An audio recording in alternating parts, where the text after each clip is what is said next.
Hola a todos y bienvenidos a una edición más de Conceptos Bíblicos. El título de esta semana es Más lecciones del Gran Maestro. Isaías 49 dice: Oh Sión, mensajera de buenas noticias, grita desde la cima de los montes, grita lo más fuerte, oh Jerusalén.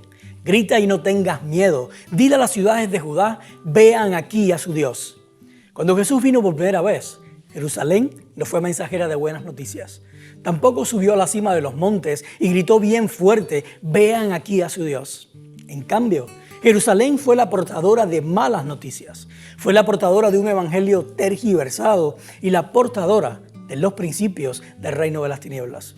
Fue Jerusalén la que subió a un monte, sí, pero para colgar en un madero a aquel que existía desde el principio, que estaba en unión íntima con Dios y que era Dios. Jerusalén crucificó al único que podía mostrarles el verdadero carácter de Dios. Jerusalén mató a la verdad, a la vida y al único camino para conocer y llegar al Padre. Y yo te pregunto, ¿qué estás haciendo tú con la revelación del gran maestro? Con la revelación del gran exégeta del carácter de Dios. ¿Estás subiendo al monte para crucificarlo mientras te aferras a tu propia ideología de Dios?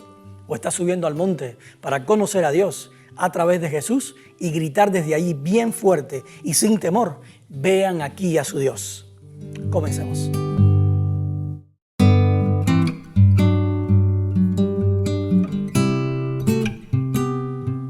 Es bien interesante que en Isaías 49 Dios asocia el levantar la voz para anunciar las buenas noticias con cierto temor de parte del que las anuncia. Dios dice: grita lo más fuerte, oh Jerusalén, grita y no tengas miedo. Dile a las ciudades de Judá, vean aquí a su Dios. ¿Te has preguntado por qué? ¿Por qué puede producir temor gritar a los cuatro vientos las buenas noticias? Jesús nos dio la respuesta con su propia vida. Él nos mostró que todo aquel que revele al mundo el Dios que Él reveló, tarde o temprano correría la misma suerte que Él. Fue por eso que en una ocasión dijo a sus discípulos: los alumnos no son superiores a sus maestros y los esclavos no son superiores a su amo. Los alumnos deben parecerse a su maestro y los esclavos deben parecerse a su amo.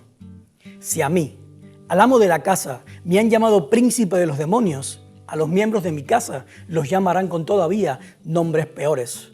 Así que no tengan miedo de aquellos que los amenazan, pues llegará el tiempo en que todo lo que está encubierto será revelado y todo lo secreto se dará a conocer a todos. Y continúa diciendo: lo que ahora les digo en la oscuridad, grítenlo por todas partes cuando llegue el amanecer. Lo que les susurro al oído, grítenlo desde las azoteas para que todos lo escuchen. Mateo 10 del 24 al 27. Tú puedes estar de acuerdo conmigo o no, pero en toda la Biblia no hay un mensaje que despierte más el odio, que levante más la persecución y el deseo de callar a los que gritan, que decir que Dios es amor. Y vale aclarar que no me estoy refiriendo a Dios es amor, sino a Dios es amor y punto. El amor que Jesús reveló no tenía ningún tipo de peros o algo que lo limite. No era yo te amo, pero si guardas mis mandamientos. O yo te amo, pero si te haces parte de mi pueblo. O yo te amo, pero si no aceptas mi amor, te maldigo y te destruyo. Y mucho menos era yo te amo, pero si es que decides no ser mi enemigo. Jesús reveló un amor que no estaba condicionado absolutamente a ninguna respuesta del hombre hacia su amor. Es por eso que Pablo en 1 Corintios 13:5 dice: el amor no existe. El amor no exige que las cosas se hagan a su manera, no se irrita ni lleva un registro de las cosas recibidas. Otras versiones dicen: el amor no busca lo suyo, no se irrita, no guarda rencor. Y es que tenemos que entender que el amor de Dios no alcanza su máxima expresión en un amor eros, porque este no es conducido por un deseo apasionado de salvar al hombre. Tampoco el amor de Dios alcanza su máxima expresión en un amor storge, porque este no depende de lazos familiares o de pertenecer a una familia específica para ganar la salvación. De la misma manera, el amor de Dios no alcanza su máxima expresión en el amor filia, porque este no depende de aceptar la amistad que Dios nos ofrece, ni es impulsado porque el hombre tenga intereses y afectos en común con Dios. Sin embargo, el amor de Dios alcanza su máxima expresión en el amor agape, porque este es un amor que no está basado en sentimientos, emociones, afectos y cariños, aunque todos ellos no dejan de estar presentes. sino que este amor tiene más que ver con una decisión que es tomada sin esperar nada a cambio. Es una cuestión tanto de la mente como del corazón, porque elige amar a los que no se lo merecen. Y yo te pregunto, ¿qué mensaje estás gritando al mundo? ¿Un mensaje de condenación, destrucción y muerte por un Dios enojado con el hombre? ¿O un mensaje de salvación, perdón y vida en Cristo Jesús porque Dios nunca ha dejado de amar al hombre? Lee 2 de Timoteo 3:12. ¿Sabes qué es querer vivir una vida piadosa? Vivir una vida piadosa es vivir una vida motivada solamente por el amor agape. Un amor que ama a los enemigos, un amor que busca al que no se lo merece para mostrarle piedad. ¿Vives tú de ese amor? Es el amor agape el que se manifiesta en tu vida. Una manera bien sencilla de saberlo es respondiendo a las siguientes preguntas. ¿Eres tú de los que persiguen o de los que son perseguidos? ¿Eres tú de los que buscan sacar la paja del ojo ajeno o de los que pasan por alto la paja en el ojo ajeno porque han entendido que hay una viga en el suyo? ¿Eres tú de los que piensa que los enemigos deben ser destruidos después de dárseles suficientes oportunidades para arrepentirse? ¿O de los que no necesitan el arrepentimiento de su enemigo como una condición para amarlos? Génesis 28 nos cuenta el encuentro de Dios con Jacob por medio de una visión, donde le presenta a Jesús en forma de una escalera que reconcilia el cielo y la tierra. Y en los versos 13 al 15 Dios le dice: Yo soy el Señor, Dios de tu abuelo Abraham y Dios de tu padre Isaac. La tierra en la que estás acostado te pertenece. Te la entrego a ti y a tu descendencia. Tus descendientes serán tan numerosos como el polvo de la tierra. Se esparcirán en todas las direcciones, hacia el oriente y hacia el occidente, hacia el norte y hacia el sur. Y todas las familias de la tierra serán bendecidas por medio de ti y de tu descendiente. Además, yo estoy contigo y te protegeré donde quiera que vayas. Llegará el día en que te traeré de regreso a esta tierra. No te dejaré hasta que haya terminado de darte todo lo que te he prometido. Ahora, no sé si te acabas de dar cuenta de la promesa que Dios le hizo a Jacob, pero quiero puntualizar unos cuantos aspectos bien importantes acá. Número 1, Dios es el que promete. Acá tenemos a Jacob, que había acabado de salir huyendo de su casa porque había mentido, engañado y traicionado la confianza de su padre y de su hermano mayor. Sin embargo, Dios, al encontrarse con él, nunca le pide que se arrepienta, ni que reconozca su pecado, sino que inmediatamente entre en un pacto con él por medio de una promesa. Esto es bien importante, porque siempre son los hombres y la religión los que ponen condiciones al pecador para poder pertenecer y ser dignos de ser amados y bendecidos. En cambio, Dios nunca pone como condición una respuesta del hombre para amar, bendecir, perdonar, reconciliar y salvar al pecador. Número 2, la promesa fue dada a Jacob y no a Israel. La tergiversación del carácter de Dios nos ha llevado a pensar que tenemos que cambiar, confesar nuestros pecados, arrepentirnos y aceptar la promesa de la salvación para que entonces nos sea otorgada. Pero eso no es lo que encontramos acá. Jacob significa usurpador, suplantador, mientras que Israel significa el que lucha con Dios o Dios prevalece. Y la promesa fue dada al hombre usurpador para que Dios prevaleciera en él. Número 3, la promesa no era exclusiva para Jacob y sus descendientes, sino para todos.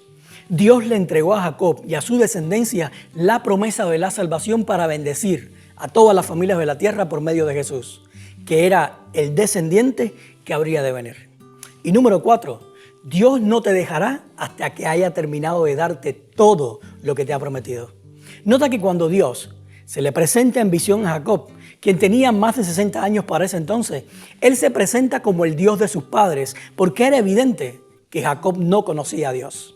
Luego en Génesis 31:42 podemos ver que después de 20 años todavía Jacob veía a Dios como el Dios de sus padres, pero no su Dios. También tiempo después, Jacob se vuelve a encontrar cara a cara con Dios y hasta lucha con él para que lo bendiga.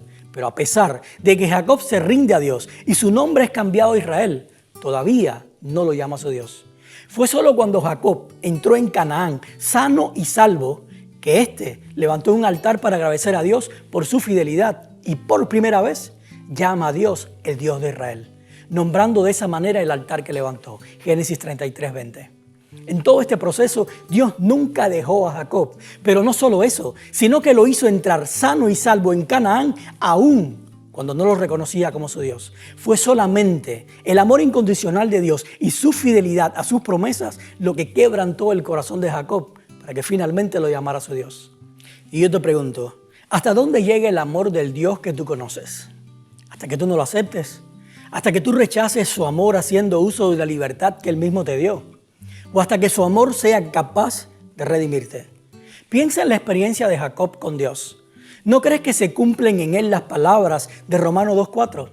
Lee nuevamente Génesis 28, del 13 al 15.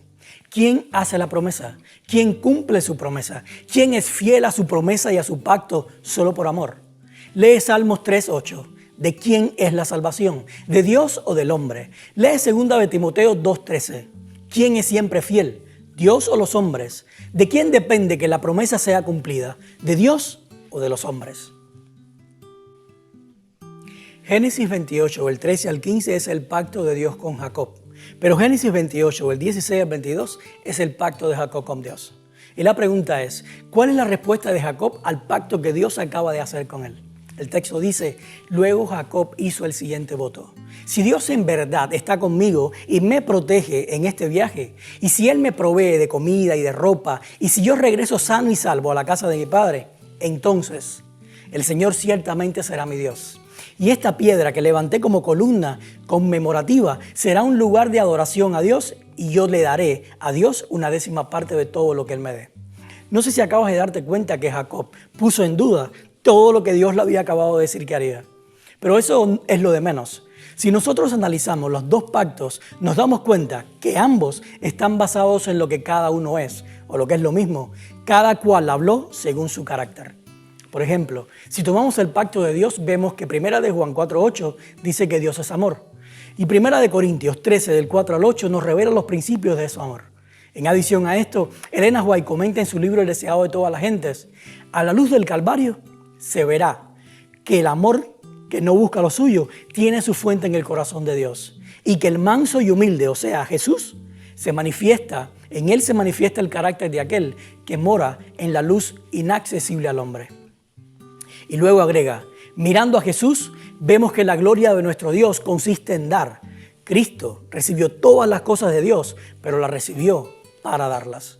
En otras palabras, el pacto de Dios hacia Jacob, o pudiéramos decir, el pacto de Dios hacia toda la humanidad, está basado en lo que Él es, en su carácter de amor. Un amor que no busca lo suyo, sino que busca siempre la salvación de sus criaturas. Un amor que lo único que busca es darlo todo sin esperar recibir nada a cambio. Sin embargo, cuando vemos el pacto de Jacob, nos damos cuenta que es movido por el egoísmo, por un amor que está centrado en sí mismo, un amor que busca lo suyo propio por encima de todo lo demás, mientras pretende beneficiarse del amor genuino de la otra persona. Jacob veía a Dios según su propia imagen y semejanza, un Dios egoísta que solo buscaba la adoración de sus criaturas, un Dios que su amor egocéntrico y deseos de grandeza lo harían hacer cualquier cosa por tal de que una de sus criaturas lo llame su Dios. Es por eso que Jacob le da a Dios una lista de condiciones bajo la promesa de que si él se las daba todas, entonces podría considerar llamarlo su Dios. Pero lo más interesante de todo es que a Dios no le molesta para nada satisfacer la lista de Jacob y hasta aceptar el amor egoísta que éste le estaba ofreciendo. ¿Sabes por qué? Porque Dios dice en Jeremías 31:3, con amor eterno te he amado y por eso te sigo mostrando mi fiel amor. Otras versiones dicen, por tanto, te soporté con misericordia o por eso te sigo tratando con bondad. Y yo te pregunto, lee Lucas 19 del 1 al 10. ¿Qué nos enseñó Jesús a través de su encuentro con Zaqueo? ¿Jesús aceptó a Zaqueo como era o le pidió que cambiara algo para aceptarlo? ¿Cuándo Jesús comió con Zaqueo? ¿Antes de ser transformado o después de ser transformado? ¿Cuándo Zaqueo vivía en pecado o cuando Zaqueo vivía como salvado? ¿Cuándo llegó la salvación a la vida de Zaqueo? ¿Quién invitó a Jesús a la casa de Zaqueo? ¿Zaqueo o Jesús mismo? ¿Cuándo Jesús salvó a Zaqueo? ¿Cuando Zaqueo devolvió todo lo que había robado y mucho más? ¿O cuando decidió visitar Jesús su casa? ¿Cuándo dijo Jesús que llegó la salvación a la casa de Zaqueo o a la familia de Zaqueo?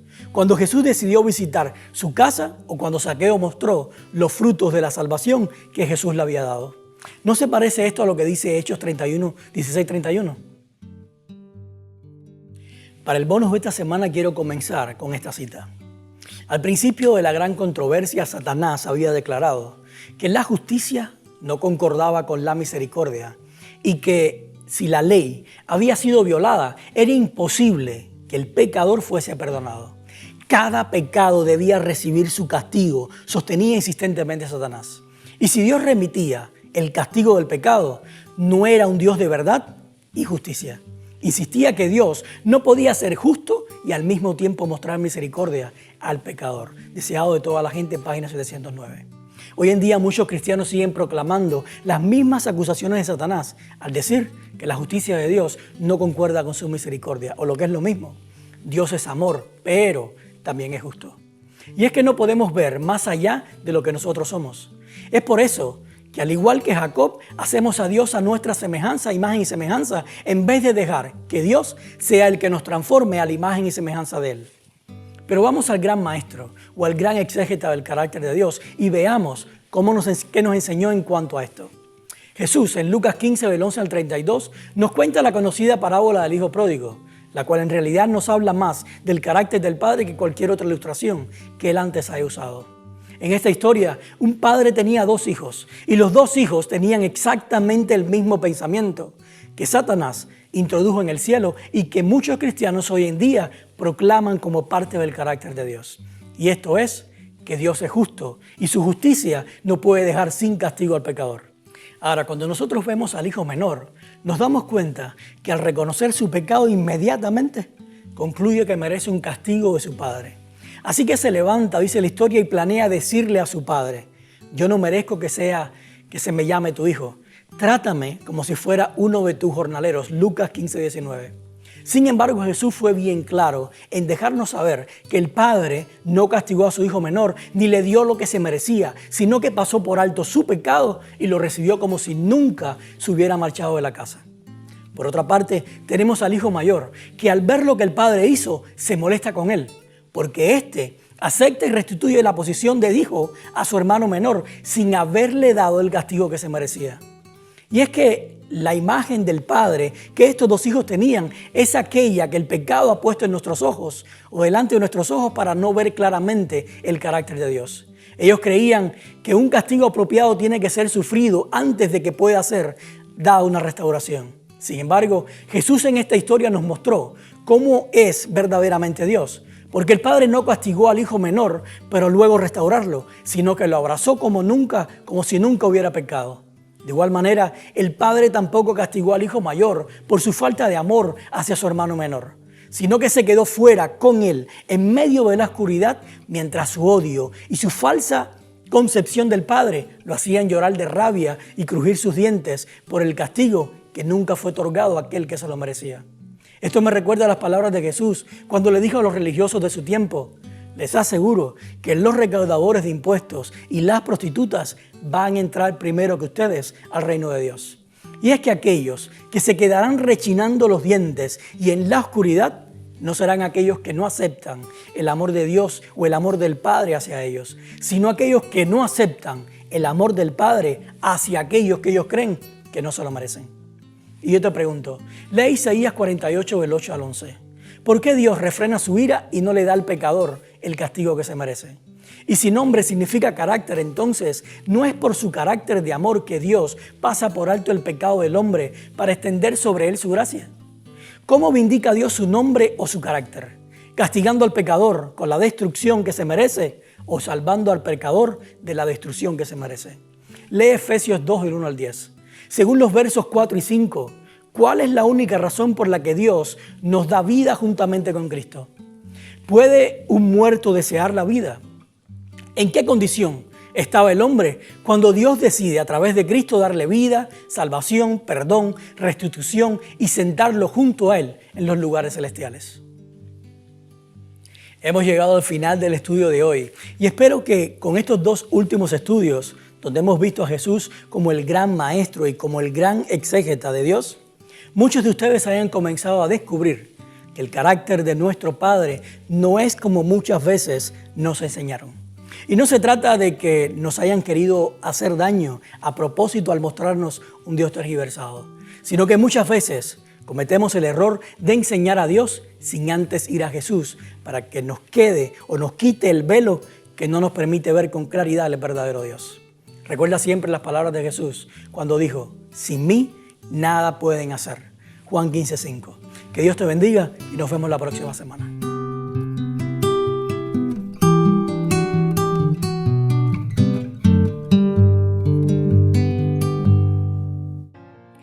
Si quieres mantenerte en contacto con nosotros, es bien sencillo por hacerlo. Simplemente ve a nuestra página de Facebook y darle like. O si no, suscríbete también a nuestro canal de YouTube. Pero lo que sí te recomiendo es que descargues nuestra aplicación, Su Casa Church, porque si vas a la sección que dice conceptos, podrás descargar en formato PDF todo el estudio que acabamos de estudiar. Así que, como siempre te digo, si Dios te habló a través de este video, por favor, compártelo con tus amigos.